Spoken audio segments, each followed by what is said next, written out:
ஆண்டவரும் இரட்சகருமாயிருக்கின்ற இயேசு கிறிஸ்துவின் ஈடு இணையற்ற நாமத்தில் இந்த ஆராதனையில் எங்களோடு கூட இணைந்து ஆராதிக்க வந்திருக்கின்ற உங்கள் ஒவ்வொருவரையும் இயேசு கிறிஸ்துவின் நாமத்தினால உங்களை அன்போடு வரவேற்பதில் மிகுந்த மகிழ்ச்சி அடைகிறேன். இந்த ஞாயிற்றுக்கிழமைகள் நம்முடைய ஆலயங்கள் திறப்பதற்குரிய வாய்ப்புகள் நமக்கு இருந்தாலும் ஆலயத்தில் வந்து ஆராதிக்க முடியாத சிறு பிள்ளைகள், 65 வயதுக்கு மேற்பட்டவர்கள், கர்ப்பிணிகள், வியாதி உள்ளவர்கள், நீங்கள் வீடுகளில் இருந்து ஆராதிக்கும் வண்ணமாக மறுபடியும் நாங்கள் சாய் டிவியின் வழியாகவும் யூடியூப் சேனல் வழியாகவும் இந்த நிகழ்ச்சியை திருச்சபையின் சார்பாக ஒளிபரப்பு செய்ய வேண்டும் என்று நாங்கள் யோசித்தபடியினால் இந்த நிகழ்ச்சி மறுபடியும் உங்களுக்கு சாய் டிவியின் வழியாக ஒளிபரப்பு செய்வதற்கு நாங்கள் ஆசைப்படுகிறோம். ஆண்டவருடைய நாமம் மகிமைப்படுவதாக. உங்களோடு கூட இணைந்திருப்பது, உங்களுக்கு இந்த ஆராதனையை நாங்கள் ஒளிபரப்பு செய்வது எங்களுக்கும் என்னுடைய திருச்சபைக்கும் மிகவும் ஆசீர்வாதம் என்று நினைக்கிறோம். ஆண்டவர் இந்த நாளை நமக்கு ஆசீர்வாதமாய் மாற்றி தரும்படி இந்த ஆராதனையை கர்த்தர் ஆசீர்வாதமாய் மாற்ற இருக்கிற இடத்துல கண்களை மூடி கைகளை உயர்த்தி கர்த்தரை துதித்து ஸ்தோத்திரித்து ஆண்டவருடைய நாமத்தை மகிமைப்படுத்துவோமாக. ஹல்லேலூயா. கடந்த நாட்கள் முழுவதுமாய் கர்த்தர் நம்மோடு கூட இருந்து நம்மை பாதுகாத்து நம்மை பராமரித்து அற்புதமாய் நடத்தினார்.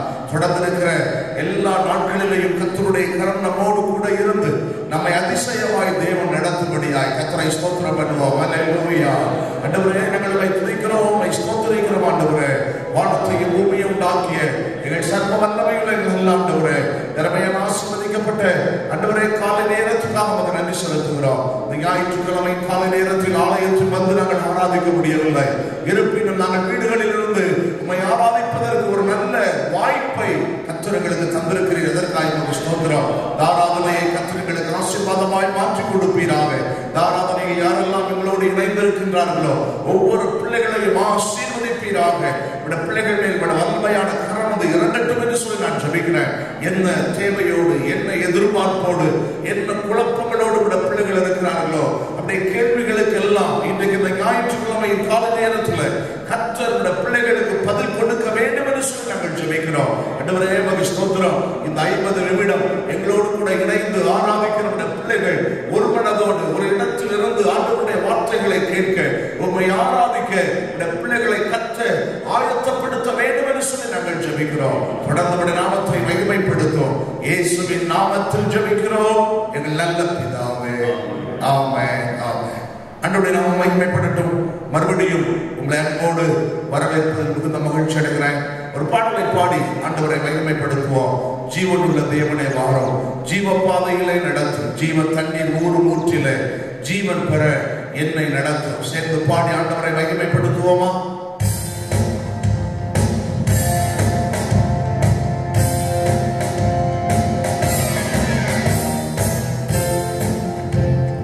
ஜீவனுள்ள தேவனே வாரும், ஜீவ பாதையிலே நடத்தும், ஜீவனுள்ள தேவனே வாரும், ஜீவ பாதையிலே நடத்தும், ஜீவ தண்ணீர் ஊறும் ஊற்றிலே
ஜீவன் தண்ணீர் ஊறுகிற ஊற்றிலே ஜீவன் பெற எங்களை நடத்துவதற்கு இன்றைக்கு இந்த நேரத்தில் ஆண்டவரே எங்கள் மத்தியில இறங்கி வாழ்வாண்டவரே கூப்பிடுங்க கூப்பிடுங்க. ஆவியானவர் நம்முடைய மத்தியில இறங்கி வருகிறார். அவருடைய பிரசன்னம் இறங்கி வருகிறது. நீங்கள் இருக்கிற இடம் ஆசீர்வதிக்கப்படுகிறது. நீங்கள் இருக்கிற இடத்தில் கர்த்தர் உங்களை மேன்மையாய் வைக்க போகிறார். இருக்கிற இடத்தில் கர்த்தருடைய கையின் பிரயாசங்கள் எல்லாவற்றையும் வாய்க்க செய்ய போகிறார். இப்பொழுது இருக்கிறதை பார்க்கலையோ 1000 மடங்கு அதிகமாய் ஆசீர்வதிக்கப்பட போகிறீர்கள். இப்பொழுது இருக்கிறதை பார்க்கலையோ 1000 மடங்கு அதிகமாய் ஆசீர்வதிக்கப்பட போகிறீர்கள். அவருடைய ஆசீர்வதிக்கிற கரம் இன்னைக்கு உங்கள் மேலாய் வந்து இறங்கி வருகிறது. அல்லேலூயா அல்லேலூயா அல்லேலூயா அல்லேலூயா. உங்களை மேன்மைப்படுத்துகிற கரம், உங்களை உயர்த்துகிற கரம், உங்களை ஆசீர்வாதமாய் வைக்கிறவர். வாக்குத்தத்தம் தந்தவர் உண்மையுள்ளவர். அவர் வார்த்தையில் மாறாதவர். வாக்குத்தத்தம் தந்தவர் உண்மையுள்ளவர். அவர் வார்த்தையில் மாறாதவர். எல்லாரும் சேர்ந்து கைகளை உயர்த்தி எல்லாரும் சேர்ந்து அப்படியே அவரை பார்த்து அல்லேலூயா. இயேசுவே நீ பெரியவர். இயேசுவே நீ பரிசுத்தர். இயேசுவே நீ நல்லவர். இயேசுவே நீ வல்லவர். எல்லாரும் சேர்ந்து சொல்லுங்க. இயேசுவே நீ பெரியவர். எல்லாரும் சேர்ந்து இயேசுவே நீ பரிசுத்தர். தேவ வாக்கியம் இறங்கி வருகிறது. இயேசுவே நீ நல்லவர். ஆசீர்வதிக்கிற கரம். இயேசுவே நீ வல்லவர். நொந்துருகி வந்த மக்களே நேசாவி வீச செய்யுமே. இயேசுயா. நொந்துருகி வந்த மக்களே நேசாவி வீச செய்யுமே. கைகளை உயர்த்தி இயேசுவே நொந்துருகி போய் வந்திருக்கிறப்பா. உடைக்கப்பட்ட இதயத்தோடு வந்திருக்கிறேன் ஆண்டவரே.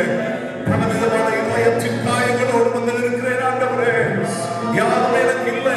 தனிமையாய் ஆண்டவரே தள்ளப்பட்ட நிலைமையில இன்னைக்கு இந்த ஆராதனையிலே நான் இணைந்து இருக்கிறேன் ஆண்டவரே. கர்த்தருடைய கரம் இறங்கி வருகிறது. இயேசு பெரியவர். இயேசு பெரியவர்.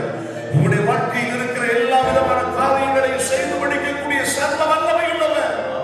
இன்னைக்கு நிச்சயமாக உங்களுக்கு அற்புதம் செய்வார். இதாவே உடைய பிள்ளைகளை ஆசீர்வதியும். உடைய வல்லமையான கரம் உடைய பிள்ளைகள் மேலாய் தங்கி இருக்கட்டும் என்று சொல்லி நான் ஜெபிக்கிறேன் ஆண்டவரே. ஒன்றும் குறைவில்லாமல் எல்லா விதத்திலையும் உடைய பிள்ளைகளை நிறைவாய் மாற்றும்.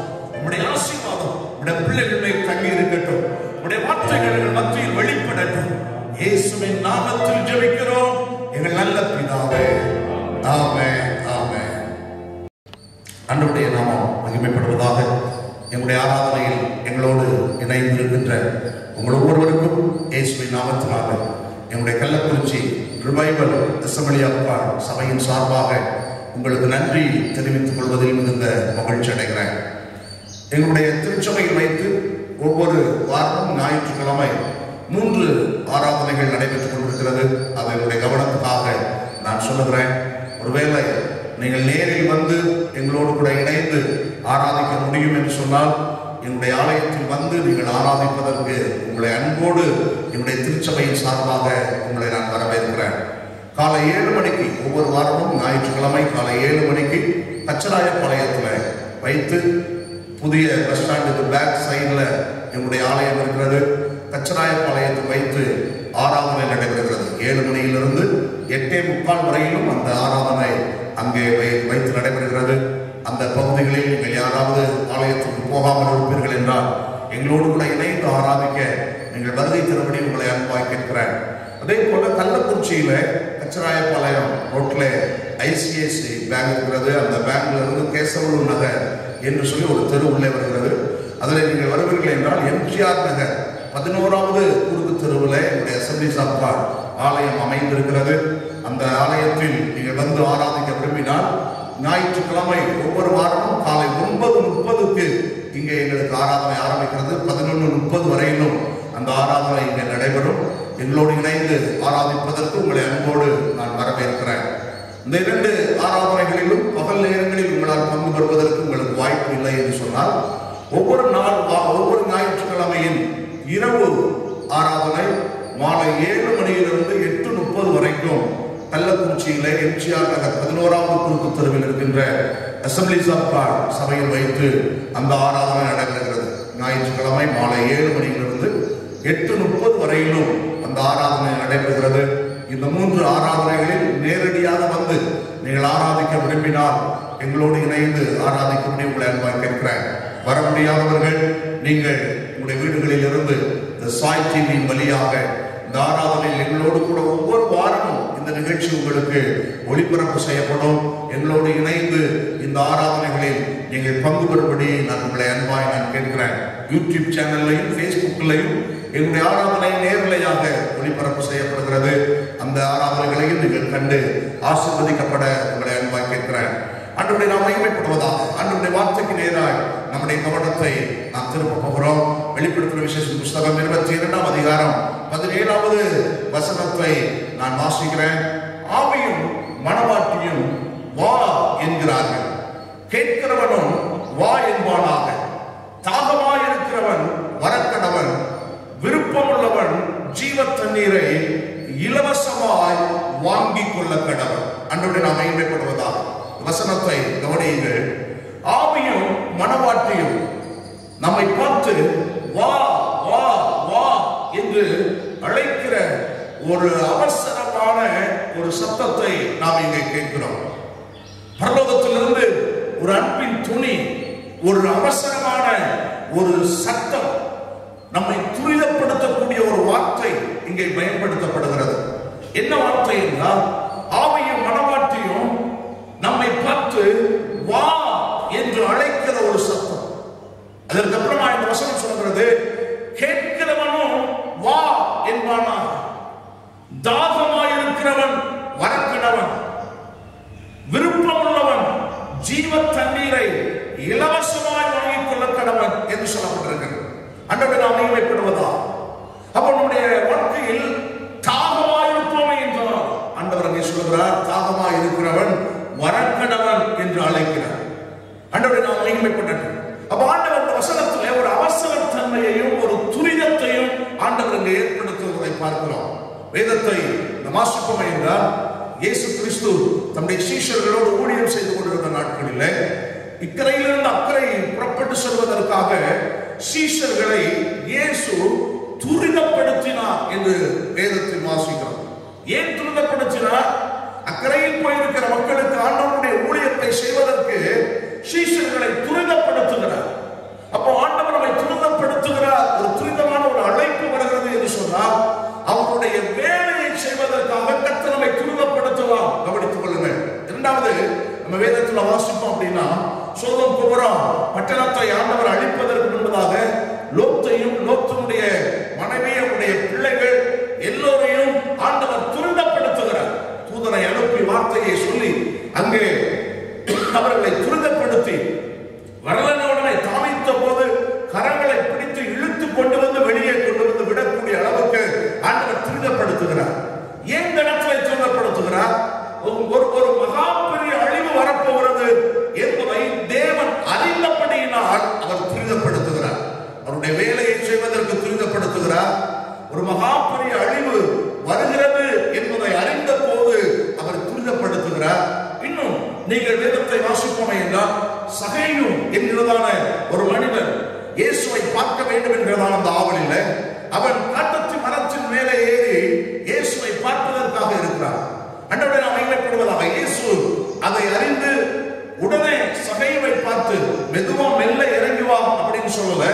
அங்க இயேசு குறிப்பிடுகிறார், சகேயுவே நீ சீக்கிரமா இறங்கி வா என்று குறிப்பிடுகிறார். அங்க சொல்கிறார், நீ சீக்கிரமா இறங்கி வா. ஏன் ஆண்டவர் அங்கே சகேயுவை துரிதப்படுத்துகிறார்? அவன் சொல்லுகிறார், இன்னைக்கு நான் உன்னுடைய வீட்டில் வந்து தங்க வேண்டும். இன்றைக்கு உங்களுடைய வீட்டுக்கு நன்மை நடக்க வேண்டும்.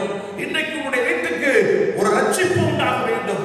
எனவே உங்களுடைய வீட்டில் நான் தங்குவதற்காக நீ சீக்கிரமாய் இறங்கி வா என்கிற ஒரு அழைப்பை ஆண்டவர் கொடுக்கிறார். ஆண்டவரை நாம் மகிமைப்படுவதாக. அப்ப ஆண்டவர் நம்மை துரிதப்படுத்துகிறார் என்றால் ஏதோ ஒரு காரியத்தை நம்முடைய வாழ்க்கையில் செய்வதற்காகத்தான் துரிதப்படுத்துகிறார் என்பதை விசுவாசிகளாக இருக்கிற நாம் அறிந்திருக்க வேண்டும். ஒருவேளை சுவிசேஷ வசனத்தை வேகமாய் அறிவிக்க வேண்டும் என்பதற்கு அவர் நம்மை துரிதப்படுத்தலாம். இல்லை என்றால் ஏதோ ஒரு அழிவு வரப்போகிறது, அழிவில் இருந்து தப்புவிக்கப்பட வேண்டும் என்பதற்காக இயேசு நம்மை துரிதப்படுத்தலாம். இல்லை என்றால் நம்முடைய வீட்டிற்கு சமாதானத்தையும் நம்முடைய வீட்டுக்கு ஆசீர்வாதத்தையும் நம்முடைய வீட்டில் இருக்கிறவர்களுடைய வாழ்க்கையில் ரட்சிப்பையும் உண்டு பண்ணுவதற்கு ஆண்டவர் நம்மை துரிதப்படுத்தலாம். ஆண்டவருடைய நாமம் மகிமைப்படுவதாக. ஏன் சீக்கிரமா வா என்று துரிதப்படுத்துகிறார் என்றால் இது ஒரு கடைசி காலம், ஒரு கடைசி காலத்தில் நாம் வாழ்ந்து கொண்டிருக்கிறோம். இந்த கடைசி நாட்களில் இருக்கிற நாம் அவருடைய வருகை சீக்கிரமா இருக்கிறபடினால் அவருடைய வருகைக்கு நீங்களும் நானும் ஆயத்தமாக வேண்டும் என்பதற்காக இயேசு நம்மை சீக்கிரமாய் வரும்படியாய் அழைக்கிறார். அன்றோடு நாம் மகிமைப்படுவதாக. வெளிப்படுத்துகிற விசேஷம் புஸ்தகம் 22ஆம் அதிகாரம் 20வது வசனம் இவ்விதமாக சொல்கிறது. 22ஆம் அதிகாரம் 20வது வசனம், இவைகளை சாட்சியாக அறிவிக்கிறவர் மெய்யாகவே நான் சீக்கிரமாய் வருகிறேன் என்கிறார். ஆமென். கர்த்தராகிய இயேசுவே வாரும் என்று சொல்லப்பட்டிருக்கிறது. இந்த வெளிப்படுத்துகிற விசேஷம் புஸ்தகத்தில் சீக்கிரமாய் வருகிறேன் என்கிற வார்த்தை 4 முறை பயன்படுத்தப்படுகிறது. வேதத்தில் நீங்கள் பார்ப்பீர்கள் என்றால் வெளிப்படுத்துகிற விசேஷ புஸ்தகம் 3ஆம் அதிகாரம் 11வது வசனத்தை பார்ப்பீர்கள் என்றால் அதில் சொல்லப்படுகிறது, இதோ சீக்கிரமாய் வருகிறேன், ஒருவனும் உன் கிரீடத்தை எடுத்துக் கொள்ளாதபடிக்கு உனக்குள்ளதை பற்றி கொண்டிரு என்று சொல்லுகிறார். 22ஆம் அதிகாரம் 7வது வசனத்தை பாருங்கள், இதோ சீக்கிரமாய் வருகிறேன், இந்த புத்தகத்தில் உள்ள தீர்க்க தரிசன வசனங்களை கைக்கொள்ளுகிறவன் பாக்கியவான் என்றார். 22ஆம் அதிகாரம் 12வது வசனத்தை பாருங்கள், இதோ சீக்கிரமாய் வருகிறேன், அவனவனுடைய கிரியையின்படி அவனவனுக்கு நான் அளிக்கும் பலன் என்னோடு கூட வருகிறது என்று சொல்லப்பட்டிருக்கிறது. இந்த 3 வசனங்களை பாருங்கள். இயேசு சீக்கிரமாய் வருகிறேன், சீக்கிரமாய் வருகிறேன், சீக்கிரமாய் வருகிறேன் என்று குறிப்பிடுகிறார். ஆனால் மறுபடியும் 22ஆம் அதிகாரம் 20வது வசனத்திலே பாருங்கள், அதில் சொல்லப்படுவது மெய்யாகவே நான் சீக்கிரமாய் வருகிறேன். அதை கொஞ்சம் அழுத்தி சொல்லுகிறார். மெய்யாகவே நான் சீக்கிரமாய் வருகிறேன். கவனியுங்கள், 3 முறை ஆண்டவர் சொல்லும்போது ஜனங்களிடத்திலிருந்து எந்த விதமான பதிலும் வரவில்லை. சீக்கிரமாய் வருகிறேன், சீக்கிரமாய் வருகிறேன் என்று ஜனங்களிடத்தில் சொல்லும்போது ஜனங்களிடத்திலிருந்து எந்த பதிலும் வரவில்லை. ஆனால் 4வது முறை மெய்யாகவே நான் சீக்கிரமாய் வருகிறேன் என்று சொல்லும்போது ஜனங்கள் எல்லோரும் அதை ஆமென் கர்த்தராகிய இயேசுவே வாரும் என்று ஏற்றுக்கொள்கிறார்கள். அன்றோடு நாம் மகிமைப்படுவதா. 3 முறை சொல்லும்போது அவர்கள் ஆயத்தமாய் இல்லை. ஆனால் 4வது முறை சொல்லும்போது அவர்கள் ஆயத்தமாய் ஆமென் கர்த்தராகிய இயேசுவே சீக்கிரமாய் வாரும் என்று சொல்லி அவர்கள் அழைக்கிறதை நாம் பார்க்க முடிகிறது. அன்றோடு நாம் மகிமைப்படுவதா. ஆண்டவர் சீக்கிரமாய் வரப்போகிறார் என்பதில் எந்த சந்தேகமும் இல்லை. நோவாவின் காலத்தில் 120 ஆண்டுகள் நோவா இயேசு தேவன் ஜலப்பிரளயத்தினால் இந்த உலகத்தை அழிக்கப் போகிறார் என்கிற செய்தியை அந்த ஜனங்களுக்கு அறிவித்தார். 120 ஆண்டுகள் அறிவித்தார். வேலையை செய்தான். ஜனங்களுக்கு 120 ஆண்டுகள் பிரசங்கம் பண்ணினான். அவனுடைய பிரசங்கத்தை கேட்டு ஊரும் பிராணிகள், காற்றில் இருக்கிற மிருக ஜீவன்கள் எல்லாம் பேழைக்குள் வந்து விட்டது. அன்றோடு நாம் மகிமைப்படுவதா. ஆனா மனுஷர்கள் மட்டும் பேழைக்குள் வரவே இல்லை. அன்றோடு நாம் மகிமைப்படட்டும். ஆண்டவர் நோவாவை பார்த்து சொன்னார். நோவாவும் அவருடைய குடும்பத்தில் உள்ளவர்களும் பேழைக்குள்ள ஏறும்படியான அழைப்பை கொடுத்தார். நோவாவும் அவருடைய குடும்பத்தில் உள்ளவர்களும் பேழைக்குள் வந்தார்கள். பேழைக்குள் வந்தவுடனே ஆண்டவர் உலகத்தை அழித்து விடவில்லை, ஜலப்பிரளயத்தை வரவழைத்து விடவில்லை. ஆண்டவரை நாம் மகிமைப்படுவதாக. ஆண்டவர் 1 வாரம் மறுபடியும் வெயிட் பண்றார். 1 வாரம் வெயிட் பண்றார். பேழை உள்ளே எல்லா மிருக ஜீவன்கள், ஊரும் பிராணிகள், பறவைகள் எல்லாம் ஜோடி ஜோடியாய் வந்துவிட்டது. மனுஷன் மட்டும் வரல. நோவாவின் குடும்பத்தை பிள்ளைக்குள்ளே இருந்து வைத்து விட்டு ஆண்டவர் 1 வாரம் வெயிட் பண்றார். எப்படியாவது ஜனங்கள் மனம் திரும்பி விட மாட்டார்களா? எப்படியாவது இவர்கள் தேவன் உண்மையுள்ளவர் என்பதை அறிந்து கொள்ள மாட்டார்களா? பாவத்தில் இருந்து விடுதலை பெற மாட்டார்களா என்று சொல்லி ஆண்டவர் 1 வாரம் பேழைக்குள் வரவில்லை, மனம் திரும்பவில்லை. அதனாலதான் ஆண்டவர் மறுபடியுமாய் ஜலப்பிரளயத்தை வர வைத்தார் என்று வேதத்தில் வாசிக்கிறோம். ஆதியாகமம் 7ஆம் அதிகாரம் 11ஆம் வசனத்திலே நோவாவுக்கு 600ஆம் வயதாகும் வருஷம் 2ஆம் மாதம் 17ஆம் தேதி ஆகிய அந்நாளிலே மகா ஆழத்தின் ஊற்றுக்கண்ணுகள் எல்லாம் பிளந்தன, வானத்தின் மதகுகளும் திறவுண்டன என்று சொல்லப்பட்டிருக்கிறது. ஆண்டவருடைய மகிமைப்படுவதாக 120 ஆண்டுகள் ஆண்டவருடைய வார்த்தை சொல்லப்பட்டது. மனம் திரும்பவில்லை. மறுபடியும் பேழைக்குள் ஏறி 1 வாரம் ஆண்டவர் வெயிட் பண்றார். ஜனங்கள் மனம் திரும்பவில்லை. அதற்கு பின்புதான் ஆண்டவர் அங்கே ஒரு பெரிய அழிவை உண்டு பண்ணுகிறார். கவனியுங்கள், இயேசு சீக்கிரமாய் வருகிறார் என்பதற்கு ஏராளமான அடையாளங்களை வேதத்தில் சொல்லப்பட்டிருக்கிறது. அந்த அடையாளங்கள் எல்லாம் இன்னைக்கு நிறைவேறி விட்டது. அவர் சொன்ன அடையாளங்கள் என்ன? 10 அடையாளங்களை அவர் சொன்னார். வேகமாக உங்களுக்கு நான் சொல்லுகிறேன். ஆதியாகமத்தின் புத்தகம் 1ஆம் அதிகாரம் 28வது வசனத்தை நீங்கள் வாசிப்பீர்கள் என்றால், பின்பு தேவன் அவர்களை நோக்கி, நீங்கள் பலுகி பெருகி பூமியை நிரப்பி அதை கீழ்ப்படுத்தி சமுத்திரத்தின் மச்சங்களையும் ஆகாயத்து பறவைகளையும் பூமியின் மேல் நடமாடுகிற சகல ஜீவ சத்துக்களையும் ஆண்டு கொள்ளுங்கள் என்று சொல்லி தேவன் அவர்களை ஆசீர்வதித்தார். இதோ ஆண்டவருடைய நாமம் மகிமைப்படுவதாக. பாருங்கள், ஆண்டவர் அப்படி ஆசீர்வதிக்கிறார். ஆண்டவருடைய நாமம் மகிமைப்படுவதாக. இதோ சீக்கிரமாய் வருகிறேன், அவனுடைய கிரியைகளின்படி அவனவனுக்கு நான் அழைக்கும் பலன் என்னோடு கூட வருகிறது என்று சொல்லப்பட்டது. ஆண்டவருடைய நாமம் மகிமைப்படுவதாக. அப்போ பலுகி பெருகி பூமியை நிரப்புங்கள் என்று ஆண்டவர் சொன்னார்.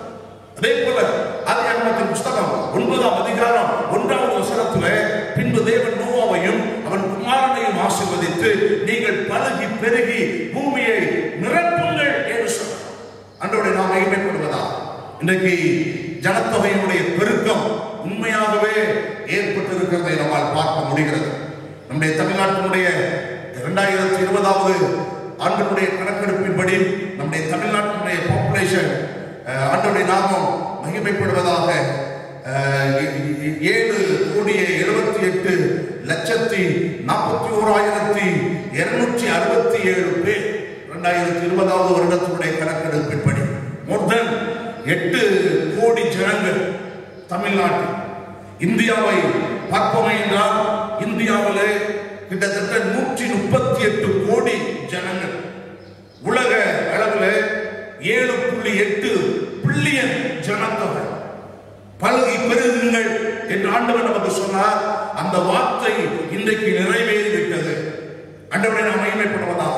இரண்டாவது, உலகத்தில் பயங்கரமான பஞ்சம் பெருகும் என்று ஆண்டவர் சொன்னார். அவருடைய வருகையின் அடையாளங்களில் ஒன்று ஜனப்பெருக்கம், இரண்டாவது பஞ்சம் அதிகமாய் ஆகும். இன்னைக்கு பஞ்சங்கள் ஆங்காங்கே ஏற்பட்டு இருக்கிறது. ஒருவேளை நீங்களும் நானும் பஞ்சத்துல ஆண்டவர் நம்மளை பட்டினியா போடலாம், நம்மளை ஆசீர்வாதமாக வைத்திருக்கிறார். ஆனா இன்னைக்கு பல இடங்களில் ஜனங்கள் சாப்பாட்டுக்கு வழி இல்லாமல் பஞ்சத்தில் சாகிறதை நாம் பல செய்தித்தாள்களின் வழியாக கேட்க முடிகிறது. இது எதற்கு அடையாளம் என்று சொன்னால், இயேசு கிறிஸ்து சீக்கிரமாய் வரப்போகிறார் என்பதற்கு அடையாளம். மூன்றாவது, பாவம் பெருகி போகும் என்று சொல்லப்பட்டிருக்கிறது. மூணாவது அடையாளம், பாவம் பெருகி போகும். பாருங்க, பாவம் தலைவிரித்து ஆடுகிறது. ஆண்டவரை நாம் மகிமைப்படுவதா. 5 வயது சிறுமியை ஒருவன் அழைத்து பாலியல் பலாத்காரம் செய்து அந்த சிறு பெண்ணை, 5 வயது பெண்ணை கெடுத்து கொலை செய்யக்கூடிய அளவுக்கு இன்றைக்கு பாவம் தலைவிரித்து ஆடுகிறது. ஆண்டவரை நாம் மகிமைப்படுவதா. இன்னும் ஒரு கோழியை அறுக்கிறது போல ஒரு மனுஷனுடைய தலையை அறுக்கக்கூடிய காலங்கள் வந்துவிட்டது. இது எதை குறிக்கிறது? இந்த பாவம் எல்லாம் இவ்வளவு வேகமாய் பெருகி போகிறதே, இது எதை குறிக்கிறது? இயேசு சீக்கிரமாய் வரப்போகிறார் என்பதற்கு இது ஒரு அடையாளம். நான்காவது, மனிதனுடைய அறிவு பெருகி போகும் என்று சொல்லப்பட்டிருக்கிறது. அவருடைய வருகையின் அடையாளம் மனிதனுடைய அறிவு பெருகி போகும். முதலாவது, உலக மகா யுத்தம் நடந்த போது ஜனங்கள், போர் வீரர்கள் போய் அந்த யுத்தத்தை செய்தார்கள். இரண்டாவது, உலக மகா யுத்தம் நடந்த போது விமானங்கள் மூலமாக யுத்தங்கள் நடைபெற்றது. ஒருவேளை மூன்றாவது உலக மகா யுத்தம் வறுமை என்று சொன்னால், இப்பொழுது போர் வீரர்களை வைத்தோ விமானங்களை வைத்தோ அவர்கள் யுத்தம் செய்வதில்லை. அறிவு பெருகியபடினாலே ஏதாவது ஒரு கண்ட்ரோல் ரூமுக்குள்ள இருந்து கம்ப்யூட்டரை வைத்து அவங்க ஒரு பட்டனை அனுப்பினா போதும், குண்டு மலைகள் பொழியும். அப்படிப்பட்ட விஞ்ஞானங்கள் பெருகி விட்டது. அறிவுபூர்வமாக ஆண்டவரை நாம் மகிமைப்படுவதா காற்று மூலமாகவே பலவிதமான விஷ நச்சு கிருமிகளை அனுப்பி காற்று மூலமாகவே சுவாசிக்க வைத்து அழிக்கக்கூடிய அளவுக்கு இன்றைக்கு பயோமா பெருகிவிட்டது. ஆண்டவரை நாம மகிமைப்படுவதா அந்த அளவுக்கு மனிதனுடைய அறிவு பெருக்கம் இருக்கும். இது எதை குறிக்கிறது? இயேசு சீக்கிரமாய் வரப்போகிறார். ஐந்தாவது, இயேசு சீக்கிரமாய் வருகிறார் என்பதற்கு இன்னொரு அடையாளம் ஆண்டவரை நாம் மகிமைப்படுவதாக மனிதனுக்கு நோய்கள் பெருகி போகும் என்று சொல்லப்படுகிறது. ஆண்டவரை நாம் மகிமைப்படுவதா நோயினுடைய பெருக்கம் இன்னைக்கு நோய்கள் பெருகிக் கொண்டிருக்கிறது. ஒவ்வொரு வருடமும் ஒவ்வொரு வித்தியாசமான நோய். இந்த கொரோனா என்கிற நோயை பாருங்க, எதிர்பார்க்கவே இல்லை. ஏதோ தமிழ்நாட்டில் மட்டும் இல்லை, இந்தியா தேசத்தில் மட்டுமல்ல, 188 தேசத்திலையும் இந்த நோய் ஒரே நாட்களில் அது அவர்களை அடிமைப்படுத்திவிட்டது. ஆண்டவரை நாம் மகிமைப்படுவோம். யாரும் எதிர்பார்க்கல, ஏதோ ஒரு நாட்டில் எங்கேயோ நடக்குது அப்படி இல்லை. 188 நாடுகள் இந்த கொரோனா வைரஸினாலே பாதிக்கப்பட்டிருக்கிறார்கள். ஆண்டவரை நாம் மகிமைப்படுவதா வியாதியினுடைய பெருக்கம் இன்றைக்கு தேசங்கள் முழுவதும் உண்டாயிருக்கிறது. ஆண்டவரை நாம் மகிமைப்படட்டும். இது எதை காண்பிக்கிறது? இயேசு சீக்கிரமாய் வரப்போகிறார் என்பது காண்பிக்கிறது. அதாவது எங்கு பார்த்தாலும் யுத்தங்கள் பெருகும் என்று வேதம் சொல்கிறது. எங்கு பார்த்தாலும் யுத்தங்கள். இன்றைக்கு பாருங்க, எங்கு பார்த்தாலும் யுத்தம். எல்லா எல்லைகளிலும் யுத்தம் இன்றைக்கு நடைபெற்றுக் கொண்டிருக்கிறது. பாகிஸ்தான், காஷ்மீர் இடையே யுத்தம், சீனா, லடாக் அந்த பகுதிகளில் யுத்தம், அண்டை நாடுகளுக்குள்ளே பலவிதமான யுத்தங்கள். கவனியுங்கள். அப்ப யுத்தத்தினுடைய பெருக்கம் எதை குறிக்கிறது என்று சொன்னால், ஆண்டவரை நாம் மகிமைப்படுவதாக இயேசு சீக்கிரமாய் வரப்போகிறார். ஏழாவது, அவர் வருகிறார் என்பதற்கு இன்னொரு அடையாளம் பூமி எதிர்ச்சிகள் ஆங்காங்கே பெருகி போகும். இன்னைக்கு வேதத்தில் சொல்லப்பட்டது போல தினமும் பூமி எதிர்ச்சி நடைபெறுகிறதை செய்தித்தாள்கள் பார்க்கிறோம். பூமி எதிர்ச்சி ஏற்படாத ஒரு நாள் இல்லை. உலகத்தில் ஏதோ ஒரு இடத்திலே, ஏதோ ஒரு பகுதியிலே ஒவ்வொரு நாளும் பூமி எதிர்ச்சிகள் ஏற்பட்டுக் கொண்டிருக்கிறது. பூமி எதிர்ச்சியினால் ஜனங்கள் மறித்து மாண்டு கொண்டிருக்கிறார்கள். வேதம் சொல்லியிருக்கிறது. வேதத்தில் சொல்லியிருக்கிற அடையாளங்கள் இன்றைக்கு நிறைவேறிக் கொண்டிருக்கிறது. எட்டாவது, கள்ளத்தீர்க்க தரிசிகள் பெருகி போவார்கள் என்று சொல்லப்பட்டிருக்கிறது. அவருடைய வருகைக்கு அடையாளங்களில் ஒன்று கள்ளத்தீர்க்க தரிசிகள் பெருகி போய்விடுவார்கள். ஆண்டவரை நாம் மகிமைப்படுவதா இன்னைக்கு எங்க பார்த்தாலும் கள்ளத்தீர்க்க தரிசி ஊழியர் என்கிற பெயரிலே வேதத்தை எடுத்துக்கொண்டு தவறான உபதேசங்களை போதித்து மக்களை பயமுறுத்தி சம்பாதிக்க வேண்டும் என்கிற நோக்கத்தோடு ஆண்டவரை நாம் மகிமைப்படுவதாக மக்களுடைய வீடுகளுக்குள்ளேயே போய் உட்கார்ந்து அவங்களுடைய மனநிலையை சிதைய வைத்து அவங்களை பயமுறுத்தி அவங்களிடமிருந்து பணத்தை புடுங்கக்கூடிய தேவையில்லாத தகாத காரியங்களை செய்து கொண்டிருக்கிற ஊழியர்களை பார்க்கிறோம். இயேசுவை குறித்து சொல்வதற்கு பதிலாக அவருடைய குடும்ப காரியங்களையும் அவருடைய குடும்பத்தினுடைய நிலைகளையும் மக்களை பயமுறுத்தக்கூடிய அளவுக்கு பயமுறுத்தி பணம் சம்பாதிக்க கூட்டம் இன்றைக்கு பெருகிக் கொண்டிருக்கிறது. வேதம் சொல்லியிருக்கிறது, கள்ள தீர்க்கதரிசிகள் எழும்புவார்கள்.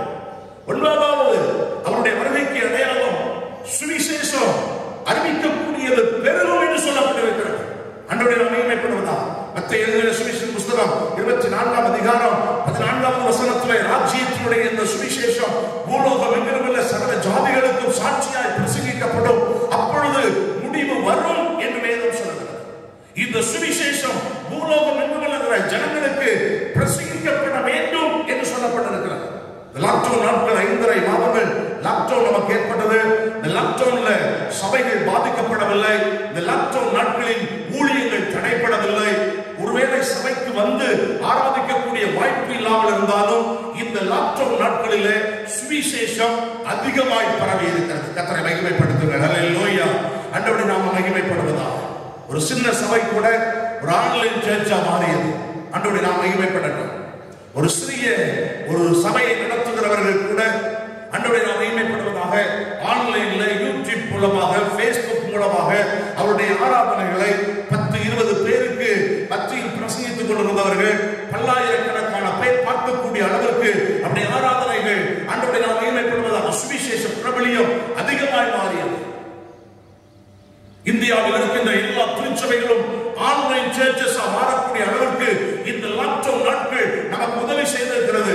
சுவிசேஷம் இன்றைக்கு வேகமாய் பரவி இருக்கிறது. வார்த்தைகளை கேட்டிருக்கிறார்கள்.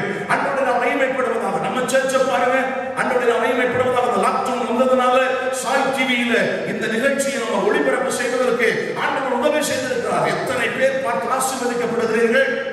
நம்முடைய லாக்டவுனுக்கு அப்புறமா யூடியூப்ல நம்முடைய ஆராதனைகளை அப்லோட் பண்ணுவதற்கு தேவன் உதவி செய்திருக்கிறார். இது ஒரு பெருக்கம். ஆண்டவரை மகிமைப்படுவதாக. இன்னும் சுவிசேஷம் பெருக வேண்டும், இன்னும் சுவிசேஷ வேலை நடக்க வேண்டும். அப்பொழுதுதான் முடிவு வரும் என்று ஆண்டவர் சொல்லியிருக்கிறார். இன்னும் 10வது நீங்க பார்ப்பீங்கன்னா யோவேல் எழுதிய தீர்க்கதரிசனத்தின் புத்தகம் 2ஆம் அதிகாரம் 28வது வசனத்திலே, அதற்கு பின்பு நான் மாமிசமான யாவர் மேலும் என் ஆவியை ஊற்றுவேன், அப்பொழுது உங்கள் குமாரரும் உங்கள் குமாரத்திகளும் தீர்க்க தரிசனம் சொல்லுவார்கள், உங்கள் ஒப்ப சொப்பனங்களையும் உங்கள் வாலிப தரிசனங்களையும் காண்பார்கள் என்று சொல்லப்பட்டிருக்கிறது. அப்போ கடைசி நாட்களில் அவருடைய அபிஷேகம், அவருடைய ஆவியானவர் அளவில்லாமல் ஊற்றப்படுவார். அதைத்தான் இப்பொழுது நாம் எதிர்பார்த்து கொண்டிருக்கிறோம். ஒரு பெரிய எழுப்புதல் இன்றைக்கு கிறிஸ்தவ திருச்சபைகள் எதிர்பார்த்து கொண்டிருக்கிறது. ஒரு பெரிய எழுப்புதல் வெடித்து சிதறப் போகிறது. ஆவியானவர் பலமாய் ஊற்றப்பட போகிறார். இதெல்லாம் எதற்கு அடையாளம்? இயேசு சீக்கிரமாய் வரப்போகிறார். ஆமென், அல்லேலூயா. கடந்த ஆண்டை விட இந்த ஆண்டு பல மடங்கு அதிகமாய் கர்த்தர் தம்முடைய வல்லமையை, தம்முடைய ஆவியை ஊற்றப் போகிறார். ஆண்டவரை நாம் மகிமைப்படட்டும். இதெல்லாம் ஆண்டவராகிய இயேசு சீக்கிரமாய் வரப்போகிறார். ஆண்டவருடைய நாமம் மகிமைப்படுவதாக. அதனால்தான் லூக்கா 12ஆம் அதிகாரம் 35வது வசனத்திலே, உங்கள் அறைகள் கட்டப்பட்டதாகவும் உங்கள் விளக்குகள் எரிகிறதாகவும், 36வது வசனத்தை பாருங்கள், உங்கள் எஜமான் கல்யாணத்திலிருந்து வந்து தட்டும் போது உடனே அவருக்கு திறக்கும்படி எப்பொழுது வருவார் என்று காத்திருக்கிற மனுஷனுக்கு ஒப்பாகவும் இருங்கள் என்று சொல்றார். எப்பொழுது வருவார் என்று சொல்லி காத்திருக்கிற மனுஷனுக்கு ஒப்பாயிருங்க. கவனிங்க, கர்த்தருடைய பிள்ளைகளாக இருக்கிற நாம் நம்முடைய வாழ்க்கையிலே அவர் சொன்ன அடையாளங்கள் எல்லாம் நடந்து விட்டது. அவர் சொன்ன அடையாளங்கள் எல்லாம் நிறைவேறி விட்டது.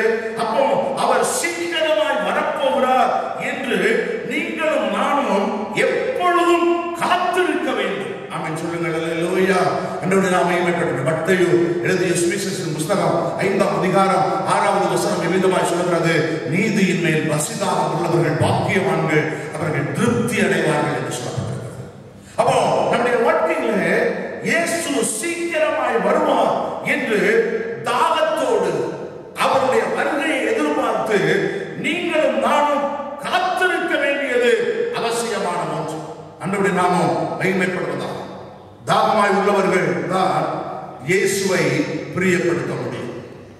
தாகம் இல்லாதவர்கள் இயேசுவை பிரியப்படுத்த முடியாது. ஆண்டவருடைய நாமம் மகிமைப்படுவதாக. அப்போ நம்முடைய வாழ்க்கையில இயேசுவை பிரியப்படுத்த வேண்டும் என்கிற ஒரு தாகம் நமக்கு அவசியம் தேவை. அவருடைய வருகையை எதிர்நோக்கி கொண்டிருக்கிற கர்த்தருடைய பிள்ளைகள் நம்ம ஒவ்வொருடைய வாழ்க்கையிலும் இயேசுவை பிரியப்படுத்த வேண்டும். தேவன் மேல் நாம் தாகமாய் இருக்க வேண்டும். அவருடைய பிரசன்னத்தின் மேல் தாகமாய் இருக்க வேண்டும். அவருடைய சமூகத்தில் நாம் தாகமாய் இருக்க வேண்டும் என்கிற அந்த எண்ணம் நம்முடைய வாழ்க்கையில் அவசியம் தேவை. ஏசாயா எழுதின தீர்க்கதரிசனத்தின் புத்தகம் 55ஆம் அதிகாரம் 1வது வசனத்தை பாருங்கள். அதில் சொல்லப்பட்டிருக்கிறது, ஓ தாகமாய் இருக்கிறவர்களே, நீங்கள் எல்லோரும் தண்ணீர் அண்டைக்கு வாருங்கள். பணமில்லாதவர்களே, நீங்கள் வந்து வாங்கி சாப்பிடுங்கள். நீங்கள் வந்து பணமும் இன்றி விலையும் இன்றி திராட்சை ரசமும் பாலும் கொள்ளுங்கள் என்று சொல்லப்பட்டிருக்கிறது. தாகமாயிருக்கிறவர்களே, நீங்கள் எல்லோரும் வாருங்கள் என்கிற அழைப்பை கொடுக்கிறார். தாவீது அவருடைய வாழ்க்கையில் ஆண்டவர் மேல் இவ்வளவு தாகம் உள்ளவனாயிருந்தார். ஆண்டவரை நாம் மகிமைப்படுவதா? நம்ம வாழ்க்கையில தாவீதை போல ஆண்டவர் மேல் தாகம் உள்ளவர்களாய் மாற வேண்டும். அவருடைய வருகைக்குரிய அடையாளங்கள் எல்லாம் நடந்து விட்டது. சீக்கிரமாய் வரப்போகிறார். அவருடைய வருகைக்காய் காத்திருக்கிற கர்த்தருடைய பிள்ளைகள் நீங்களும் நானும் நம்முடைய ஆண்டவராகிய இயேசு கிறிஸ்துவின் மேல் தாகம் உள்ளவர்களாய் மாற வேண்டும். தாவீது அப்படி தாகம் உள்ளவர்களாய் இருந்தார். ஆடு மேய்க்கும் போது ஆண்டவர் தேர்தல் தாகமாய் இருந்தார். ஆண்டவரை நாம் மகிமைப்படுவதாக. கோலியாத்தை வீழ்த்தும் போதும் ஆண்டவர் மேல் தாகமாய் இருந்தார். சவுலுக்கு பயந்து போய் குகையிலும் மலையிலும் ஒளிந்து கொண்டிருக்கும் போதும் ஆண்டவர் மேல் தாகமாக இருந்தார்.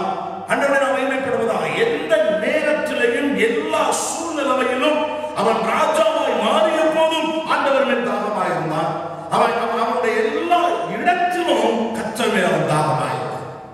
சூழ்நிலையிலும் இந்த கால நேரத்தில் உங்க வாழ்க்கையில எல்லா இடத்திலும் எல்லா சூழ்நிலைகளிலும் நீங்கள் கடந்து வருகிற ஒவ்வொரு பாதையிலையும் ஆண்டவர் மேல தாகம் உள்ளவர்களாய் மாற வேண்டும். ஆண்டவருடைய நாம் மகிமைப்படுவதாக. சங்கீதக்காரன் 42ஆம் சங்கீதம் ஆண்டவருடைய நாம் மகிமைப்படுவதாக 1வது 2வது வசனத்தில் அவர் சொல்கிறார் பாருங்கள், மானானது நீரோடைகளை வாஞ்சித்து கதறுவது போல தேவனே என் ஆத்துமா உம்மை வாஞ்சித்து கதறுகிறது. 2வது வசனத்தை பாருங்கள், என் ஆத்துமா தேவன் மேல், ஜீவனுள்ள தேவன் மேலேயே தாகமாய் இருக்கிறது. நான் எப்பொழுது தேவனுடைய சந்ததியில் வந்து நிற்பேன் என்று சொல்லுகிறார். என் ஆத்துமா தேவன் மேல், ஜீவனுள்ள தேவன் மேலேயே. கர்த்தருடைய பிள்ளைகளை, அவருடைய ஆத்துமா தேவன் மேல் தாகமாய் உள்ளது. ஆண்டவரை நாம் மகிமைப்படுவோம். இன்னும் சங்கீதத்தின் புஸ்தகம் 63ஆம் சங்கீதம் 1வது 2வது வசனத்தை நான் வாசிக்கிறேன். 63ஆம் சங்கீதம் 1வது 2வது வசனத்தை பாருங்கள். சங்கீதக்காரன் சொல்கிறார், நீர் என்னுடைய தேவன், அதிகாலமே உம்மை தேடுகிறேன். வறண்டதும் விடாய்த்ததும் தண்ணீரற்றதுமான நிலத்திலே என் ஆத்துமா உம்மே தாகமாய் இருக்கிறது. என் மாமிசமானது உம்மை வாஞ்சிக்கிறது. இப்படியே பரிசுத்த ஸ்தலத்தில் உம்மை பார்க்க ஆசையாயிருந்து உமது வல்லமையையும் உமது மகிமையையும் கண்டேன் என்று சொல்லுகிறார். ஆண்டவருடைய நாமம் மகிமைப்படுவதாக. அவர் சொல்லுகிறார், என் ஆத்துமா உம்மே தாகமாய் இருக்கிறது. ஆண்டவருடைய நாமம் மகிமைப்படுவதாக. அந்த அளவுக்கு இயேசு கிறிஸ்துவையும் அவருடைய பிரசன்னத்தையும் அவருடைய சமூகத்தையும் அவருடைய சமூகத்தின் மேல அவருடைய பிரசன்னத்தின் மேல் அவர் மேல் அவ்வளவு தாகமாய் இருந்தபடியினாலே தாவீதின் மேல ஆண்டவர் 3 விதமான அபிஷேகத்தை ஊற்றுகிறார். ஒன்று தீர்க்க தரிசன அபிஷேகம், 2வது அவன் மேல ராஜ அபிஷேகத்தை ஆண்டவர் ஊற்றுகிறார், 3வது அவன் மேல் ஆசாரிய அபிஷேகத்தை ஊற்றுகிறார். ஆண்டவருடைய நாமம் மகிமைப்படுவதாக. இந்த 3 அபிஷேகத்தையும் தாவீதின் மேல் ஊற்றி ஆண்டவருடைய நாமம் மகிமைப்படுவதாக. தாவீதை அவருக்கு பிரியமானவனாக கர்த்தர் தெரிந்து கொள்கிறார். ஆமென் சொல்லுங்களே. ஹல்லேலூயா. தேவன் மேல் வாஞ்சை உள்ளவர்களாய் மாறுங்க. அவருடைய சமூகத்துல வாஞ்சை உள்ளவர்களாய் மாறுங்க. அவருடைய பிரசன்னத்துல வாஞ்சை உள்ளவர்களாய் மாறுங்க. உங்க மேல தேவனுடைய அபிஷேகத்தை கர்த்தர் ஊற்றுவார். ஆசீர்வாதத்தின் மழை நிச்சயமாய் உங்கள் மேல் ஊற்றப்படும். நீங்கள் ஆசீர்வதிக்கப்பட்டவர்களாய் மாறுவீர்கள் என்பதில் எந்த சந்தேகமும் இல்லை. தாவீது அந்த அளவு அவர் மேல் தாகம் உள்ளவனாய் இருந்தார். ஆண்டவருடைய நாமம் மகிமைப்படுவதாக. 2வது நம்முடைய வாழ்க்கையில பரிசுத்த ஆவியின் மேலேயும் பரிசுத்த ஆவியினுடைய வரங்களின் மேலேயும் ஒரு கர்த்தருடைய பிள்ளை தாகம் உள்ளவர்களாய் மாற வேண்டும். ஆண்டவருடைய நாமம் மகிமைப்படுவதாக. பரிசுத்த ஆவியின் மேலேயும் வரங்களின் மேலேயும் நமக்கு தாகம் அவசியம் தேவை. யோவான் எழுதின சுவிசேஷ புஸ்தகம் 7ஆம் அதிகாரம் 37வது வசனத்தை பாருங்கள். பண்டிகையின் கடைசி நாளாகிய பிரதான நாளிலே இயேசு நின்று சத்தமிட்டு, ஒருவன் தாகமாய் இருந்தால் என்னிடத்தில் வந்து பானம் பண்ண கடவன். ஒருவன் தாகமாய் இருந்தால் என்னிடத்தில் வந்து பானம் பண்ண கடவன். விலையுமின்றி பணமுமின்றி ஏதோ வேண்டாம், என்னிடத்தில் வந்து பானம் பண்ணுங்கள் என்ற அழைப்பை ஆண்டவர் அங்கே கொடுக்கிறதை பார்க்கிறோம். அப்போ நம்முடைய வாழ்க்கையில பரிசுத்த ஆவியானவர் மேல் கர்த்தருடைய பிள்ளைகளா இருக்கிற நமக்கு தாகம் வேண்டும். அபிஷேகம் நம்ம மேல இந்த கடைசி நாட்களில் அதிகமாய் ஊற்றப்பட வேண்டும்.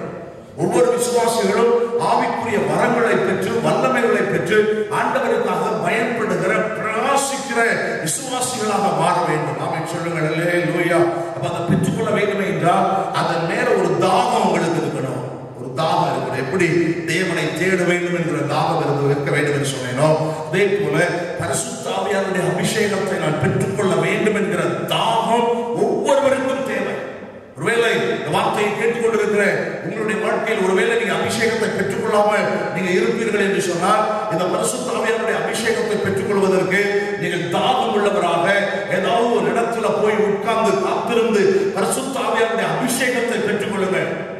ஒருவேளை ஆவியின் அபிஷேகத்தை பெற்றிருக்கிற நீங்கள் ஆவியாருடைய அபிஷேகத்தை இழந்து போய் அபிஷேகத்தில் ஆவியில நிரம்பி ஜெபித்து பல மாதங்கள் ஆயிடுச்சு, அபிஷேகத்தை இழந்து போயிட்டேன் அப்படின்னு சொல்லி நீங்க சொல்வீர்கள் என்றால் வேற ஒன்றும் கிடையாது. சபையில வந்து முழங்கால் படியிட்டு கதறி எழுது, ஆண்டவரே என் மேல திரும்ப அந்த அபிஷேகத்தின் ஆவியை ஊற்றும் என்று சொல்லி கதறி அழுது ஜெபிப்பீர்கள் என்று சொன்னால், இழந்து போன அந்த அபிஷேகத்தை நீங்கள் தாகத்தோடு கேட்கும் போது ஆண்டவர் அந்த அபிஷேகத்தை உங்கள்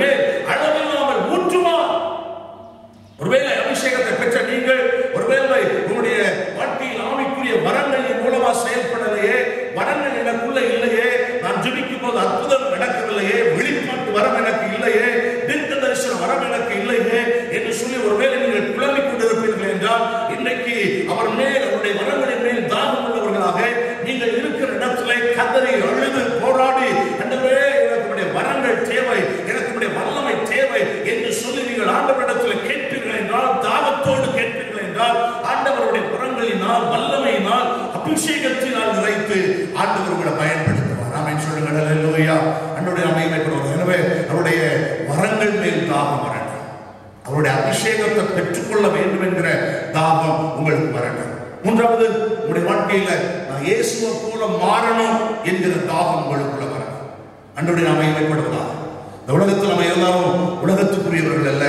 நாம் இயேசு கிறிஸ்துவினுடைய சொந்த ரத்தத்தினால் மீட்கப்பட்டவர்கள். அவர் நம்மை விலைக்கிரயம் கொடுத்து வாங்கி இருக்கிறார். ஆண்டவருடைய மகிமைப்படுவதாக. அவருடைய ரத்தத்தை சிந்தி நம்மை விலைக்கிரயம் கொடுத்து அவருக்கு சொந்தமாய் அவர் நம்மை வாங்கி இருக்கிறார். எனவே நீங்களும் நானும் உலகத்தை போல, உலகத்தாரை போல அல்ல, அவரை போல் மாற வேண்டும் என்கிற தாகம் ஒவ்வொரு கர்த்தருடைய பிள்ளைக்கு தேவை. ஆமென் சொல்லுங்கள். அல்லேலூயா. இயேசு சீக்கிரமாய் வரப்போகிறார். அவருடைய வருகைக்கான அடையாளங்கள் எல்லாம் நடைபெற்று விட்டது. அவர் சீக்கிரமாய் வரப்போகிறார். சபையாராய் இருக்கிற நீங்கள் தாகம் உள்ளவர்களாக, தேவன் மேல் தாகம், அவருடைய சமூகத்தின் மேல் தாகம், அவருடைய பிரசன்னத்தின் மேல் தாகம் உள்ளவர்களாய் மாறுங்க. இரண்டாவது, பரிசுத்த ஆவியானவர் மேல் தாகம், அவருடைய வரங்களின் மேல், அவருடைய வல்லமையின் மேல் தாகம் உள்ளவர்களாய் மாறுங்க. மூன்றாவது, அவரை போல நான் மாற வேண்டும். அவர் என்னை விலைக்கிரயம் கொடுத்து வாங்கி இருக்கிறார். எனவே நான் உலகத்துக்கு சொந்தமானவன் அல்ல, நான் அவருக்கு சொந்தமானவன். அவரை போல் மாற வேண்டும் என்கிற தாகம் உங்களுக்குள் வறுமை என்றார் ஆண்டவருடைய நாமம் மகிமைப்படுவதாக. நம் ஆரம்பத்தில் வாசித்த அந்த வேத வசனத்தின்படி ஆண்டவர் நம்மை கூப்பிடுவார். ஆவியும் மனவாட்டியும் வா என்று அழைக்கக்கூடிய சத்தத்தை இந்த காலை நேரத்தில் நீங்கள் கேட்பீர்கள். ஆண்டவருடைய நாமம் மகிமைப்படுவதாக. இருக்கிற இடத்துல அப்படியே எழுதி நிற்போமா? எல்லாரும் சேர்ந்து அப்படியே எழுதி நின்று கண்களை மூடி இல்லையிலோய் ஆண்டவருடைய சமூகத்தில் இல்லையிலோய் ஆண்டவரே வருகைக்கு ஆண்டவரே என்னை ஆயத்தப்படுத்தும் ஆண்டவரே. இல்லையிலோயா இயேசு சீக்கிரமாய் வரப்போகிறார். இயேசு சீக்கிரமாய் வரப்போகிறார். இல்லையிலோயா இன்னும் உலகத்துக்காக, உலகத்தினுடைய காரியங்கள், பாவமான காரியங்கள், அசூசியான காரியங்கள், கர்த்தருக்கு பிரியமில்லாத வாழ்க்கை நம்முடைய வாழ்க்கையில வாழ்ந்து கொண்டிருப்போம்னா இன்றைக்கு இந்த காலை நேரத்தில் இல்லையிலோயா என்னை மன்னியும் ஆண்டவரே. உங்களுடைய வருகைக்குரிய எல்லா அடையாளங்களும் நடைபெற்று விட்டது. உங்களுடைய வருகையிலே நானும் ஆண்டவரை ஆயத்தம் உள்ளவனாய் ஆண்டவரை மாறுவதற்கு ஆண்டவரே உமக்கு ஸ்தோத்திரம். ஆவியும் மனவாட்டியும் வா என்று அழைக்கிற அந்த சத்தத்தை கேட்டு உம்முடைய வருகையில் நான் பங்கு பெற்றுக் கொள்வதற்கு எனக்கு நீ கிருபை தாரும் ஆண்டவரே. கேளுங்க. அல்லேலூயா. ஆண்டவரே அல்லேலூயா மேல் தாகம் உள்ளவனாய் என்னை மாற்றும் ஆண்டவரே. அல்லேலூயா. அபிஷேகத்தின் மேல தாகம் உள்ளவனாய் என்னை மாற்றும் ஆண்டவரே. உம்மை போல் மாற வேண்டும் என்கிற தாகம் எனக்குள்ள வரட்டும் ஆண்டவரே. அல்லேலூயா. அல்லேலூயா. ஆண்டவர் சொல்கிறார், தாகமாக இருக்கிறவன் என்னிடத்தில் வர கடவன். அல்லேலூயா. யாரெல்லாம் இன்னைக்கு இந்த காலை நேரத்தில் தாகத்தோடு இருக்கிறீர்களோ, யாரெல்லாம் இந்த காலை நேரத்தில் தாகத்தோடு இருக்கிறீர்களோ, ஆண்டவர் சொல்லுகிறார் உங்களை பார்த்து, என்னிடத்தில் நீ வர கடவன். ஆவியும் மனவாட்டியும் வா என்று அழைக்கிறார்கள். தாகத்தோடு தாகாதையில ஓ அல்லேலூயா இயேசுவின் மேல் தாகத்தோடு, பரிசுத்த ஆவியானவருடைய அபிஷேகத்தை பெற வேண்டும் என்கிற அந்த தாகத்தோடு, இயேசுவை போல நான் மாற வேண்டும் என்கிற தாகத்தோடு இருக்கிற உங்கள் ஒவ்வொருவரையும் அல்லேலூயா ஆவியும் மனவாட்டியும் வா என்று அழைக்கிறார்கள். கேட்கிறவனும் வா என்பானாக. விரும்புகிறவன் ஜீவ தண்ணீரை இலவசமாய் வாங்கிக் கொள்ள கடமை. சர்வ வல்லமையுள்ளவர்கள் ஆண்டவரே, உம்முடைய வருகைக்காக நாங்கள் ஒவ்வொருவரும் ஆயத்தப்படுவோம். எங்களுக்கு உதவி செய்யும். உம்முடைய நாமம் மகிமைப்படட்டும். இந்த ஆராதனையில் பங்கு பெற்றவுடைய பிள்ளைகள் யாராவது வியாதியோடு, பலவீனத்தோடு, தேவையோடு இருப்பார்கள் என்று சொன்னார். அவர்களுக்கு இன்னைக்கு ஒரு அற்புதத்தை கர்த்தர் செய்ய வேண்டும் என்று சொல்லி நான் ஜெபம் பண்ணுகிறேன். உடைய பிள்ளைகளுடைய வாழ்க்கையில் இருக்கிற எல்லா தடைகள், எல்லா போராட்டங்கள், எல்லா நெருக்கங்கள் எல்லாம் இயேசுவின் நாமத்தினாலே விலகி போவார். இன்றைக்கு கட்டளையிடுகிறேன். அவன் சரீரத்தில் இருக்கிற வியாதி அவருடைய சரீரத்தை விட்டு கையை எடையென்று கட்டளையிடுகிறேன். இவ்வளவு நாட்களும் அவர்களை தரித்திரப்படுத்தி வைத்திருக்கிற எல்லா தரித்திரத்தின் ஆவிகள், கடலின் ஆவிகள், வறுமையின் ஆவிகள், பிள்ளைகளை குன்னி குறுகி போக வைத்த அசுத்த வல்லமைகள் இயேசுவின் நாமத்தினாலே குடும்பத்தை விட்டு உடைய கையை எடையென்று உனக்கு கட்டளையிடுகிறேன். பிள்ளைகள் சமாதானம் இல்லாமல், நிம்மதி இல்லாத நிலைமையில், போராட்டங்களுக்கு